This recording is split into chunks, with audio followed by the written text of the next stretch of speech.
So Eric, we're talking about this idea of being a small group leader, and through small group leading, really learning how to be a disciple maker really is like the heart. But that idea, like small group leading, has so many different narratives, so many different pictures, so many different ideas and principles in people's minds. Like when we talk about small group leading, how would you define that to our community? That's good. Yeah, I would say that small group leading, or a small group, is a group of guys or girls that are leaning on each other in the pursuit of Christ. And I think a lot of times we think we have a small group. People got together this week, or like we have people there, but a huge part of it, I think, is, are we living life together? And are we leaning on each other? I as a leader, I can have these separate relationships with all these people that get together and they're not vulnerable with each other. And I would say that that's it's a group, but they don't have this identity together. Yet. I'm the glue, and that's how it starts a lot of times. Sure. But I think it's so important that we live life together, and we're growing together. And the guys or girls in the small group are starting to learn from each other, be vulnerable, real with each other. Another thing we talk about sometimes is like, who do you hang out with on the weekend? If you when go, you don't have to hang out with anyone. If you go to this meeting, learn about Jesus, and then you go hang out with your real friends, you're missing kind of the point of small group. Not that you can't have other friends, but these should be the people that you are like living life with and hanging out with. Yeah, I think about like the prayer of Jesus so regularly when I'm thinking about this concept, where in John, Jesus is about to go to the cross. It's like his kind of high priestly prayer. Like, this is what I'm hoping for. This is what I'm dreaming about. This is the motivation, if you will, of the cross.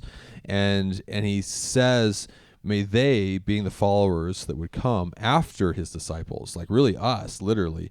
And he says, may they be one as we are one, talking to his, the Father. And so the only place that Jesus could pull from in an allegory or metaphor to this idea of how we are supposed to have a relationship with each other was the Trinity itself, which is deeply profound. But then he says, and may they be in us as I am in you. And so there's this idea that we're being invited into, in some ways, into the relationship of God that he has within his own being, as the bride of Christ, as the children of God, that we're kind of let into that natural relationship with him. But that tells us, like, small group or community has this very high bar that it's being called to, and that we are trying to live this out in our small group communities that way, which is I just think it's fascinating. Yeah, it's crazy. There's always so much more that we can have. I think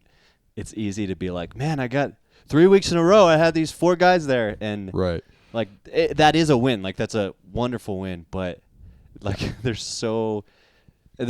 is no like limit to how unified we can become, totally. How much we can grow together in the Lord. Well, and I think too we recognize with that idea of life together and intimacy with one another, as we have intimacy with our God, that in and up idea, that ultimately the weekly meeting isn't small group. It serves small group, and it's a good thing to do. It's an important thing to do. We expect that you try to do that, but that is the center of the relationship. Isn't your weekly meeting? It's really your own life, and through that, your relationship with Jesus, being kind of the hands and feet of Jesus in that. So I think that really shifts the way that we think about what small group is, because that means I don't leave small group. It's a sense of togetherness. It's the relationship that I'm building with you and you with each other. Yeah. Did Jesus have a weekly meeting? Yeah.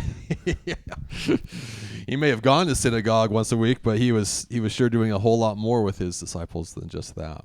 So, yeah. So as you guys are thinking through, like, okay, how do I have an effective small group? Sometimes the people in your weekly meeting aren't even necessarily in your small group. They're just checking it out. or people that maybe miss once in a while because of a busy season or a situation are in your small group, even if they aren't at that weekly meeting necessarily.